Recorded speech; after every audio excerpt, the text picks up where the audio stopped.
वसई विरारमध्ये पावसानं काहीशी विश्रांती घेतलेली आहे, मात्र गालानगरमध्ये तिसऱ्या दिवशी देखील पावसाचं पाणी हे कायम असल्याचं दिसतंय।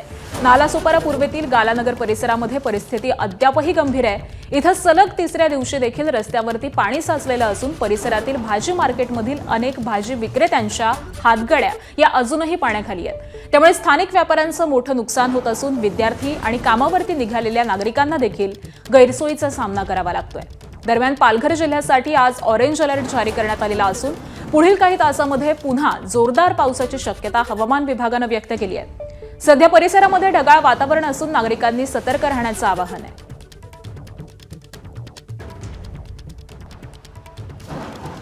वसई विरारमध्ये काल सायंकाळपासूनच पावसानं विश्रांती घेतलेली आहे। असं असलं तरी अधूनमधून पावसाच्या सरी या बरसत आहेत। सध्या काही बहुतेक जो सखल भाग आहे त्या सखल भागातील रस्ते अजूनही पाण्याखाली आहे। मी आता सध्या नालासोपारा पूर्वेकडील गालानगर या ठिकाणी आहे। आपण जर बघितलं तर सलग तिसऱ्या दिवशीही हा रस्ता पाण्याखाली आहे। या ठिकाणी भाजीपाल्यासाठी ज्या हातगाड्या आहेत त्याचे चाक हे अजूनही पाण्याखाली आहेत। अशीच अवस्था नालासोपारा वसई विरार मधील काही जे सखल भाग आहेत एकदम त्या ठिकाणचे आहे। पाणी अजूनही ओसरलेलं नाही, रस्त्याच्या कडेला तरी पाणी आहे। आज वसई विरारमधील शाळा कॉलेज सुरू आहे, तर त्यामुळे शाळकरी विद्यार्थ्यांना जे आहे या पाण्यातूनच मार्ग काढत शाळेत जावं लागलं आहे।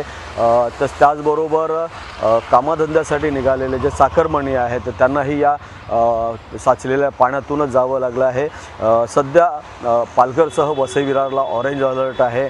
पश्चिम रेल्वेची सेवा सुरळीत सुरू आहे। ढगाळ वातावरण आहे आणि आज ऑरेंज अलर्ट असल्यामुळे पावसाची शक्यता आहे। मात्र सध्या जे सखल भाग आहेत त्या ठिकाणचे काही जे रस्ते आहेत हे अजूनही पाण्याखालीच आहेत। प्रभाकर कुडाळकर, एबीपी माझा, नालासोपारा।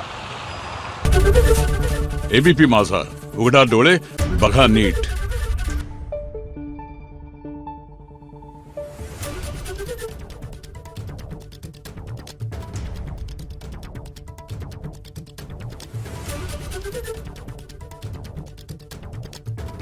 Thank you.